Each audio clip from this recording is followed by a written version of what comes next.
যে যাই বলুক, আমি কিন্তু এখন পর্যন্ত 3জন ব্লগারের পক্ষে আছি, যারা জুলাই আন্দোলনকে বেগবান করে সার্থক করেছিলেন।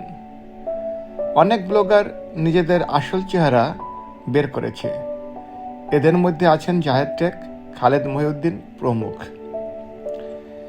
যে 3জন ব্লগারের কথা আমি বলছি তারা হলেন ডাক্তার পিনাকি ভট্টাচার্য, ডক্টর কনক সারওয়ার এবং ইলিয়াস হোসাইন। এই 3জন কেউই এখন বাংলাদেশে নাই। এর কারণ হলো, শেখ হাসিনার শাসনামলে এরা যখন দেশের ভিতরেই প্রতিবাদ করতেছিলেন, তখন তারা আর দেশে থাকতে পারেননি।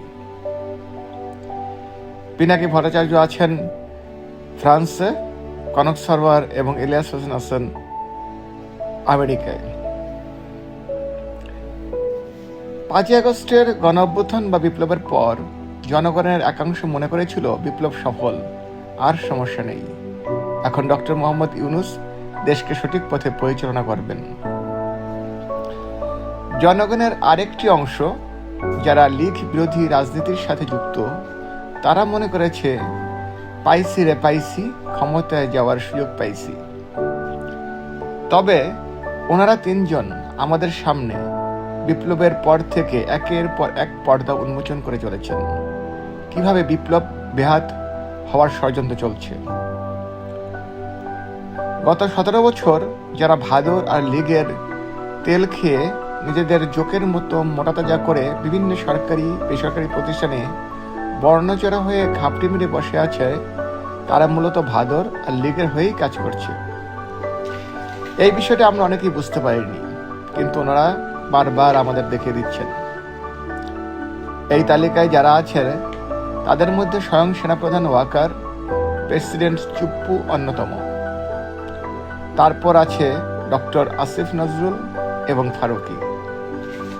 এর বাইরে জামাত ইসলামের আমির ডাক্তার শফিক সাহেবের কিছু বিবৃতি সমস্যা সৃষ্টি করলেও তিনি বা তার দল এখন সম্পূর্ণ নীরবতা পালন করছেন। অন্যদিকে বিএনপি এর কিছু নেতা যেমন মির্জা ফখরুল, মির্জা আব্বাস, দুদু এবং এনি সহ কেউ কেউ এমন বক্তব্য রাখছেন যা ডক্টর মোহাম্মদ ইউনূসের সরকারকে সরাসরি চ্যালেঞ্জ করে বসে আছে। বিএনপির চ্যালেঞ্জ আর জামাত ইসলামীর নীরবতা মূলত জামাত ইসলামীর জনপ্রিয়তা বাড়িয়ে দিচ্ছে। অন্যদিকে বিরোধী সব দলের সকল দলপ্রধান দেশে থাকলেও তারেক জিয়া এখনো দেশে আসতে পারছেন না। ফলে তারেক জিয়া কার্যত অসহায় হয়ে পড়েছেন। তার এবং তার দলের নেতৃত্বস্থানীয় নেতাদের বক্তব্যে অনেক পার্থক্য দেখা যাচ্ছে। দেশের ভিতরে থাকা বিএনপির কিছু নেতার ভুল পদক্ষেপের কারণে তারা যে দ্রুত জনপ্রিয়তা হারাচ্ছে, সেটা বোঝার মতো ক্ষমতা বা জ্ঞান এই নেতাদের নাই। আসলে এই নেতাদের নাই, নাকি সরাসরি ভাদরের প্রেসক্রিপশনে কাজ করছে বিএনপির পতনের জন্য? কারণ বর্তমান সময়ে বিএনপি মূলত তারেক জিয়া ভাদরের জন্য বড় হুমকি। তাই এই নেতারা তারেক জিয়াকে মাইনাস করে দেশপ্রেমিক সিংহ বিএনপিকে ভাদরের দালাল বিড়াল বিএনপিতে পরিণত করতে সচেষ্ট।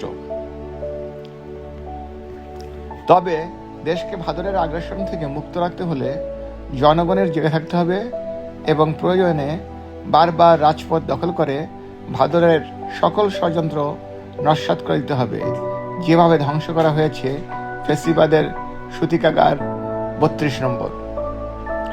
জনগণ সচেতন থাকলে ইনশাআল্লাহ জয় আমাদের সুনিশ্চিত।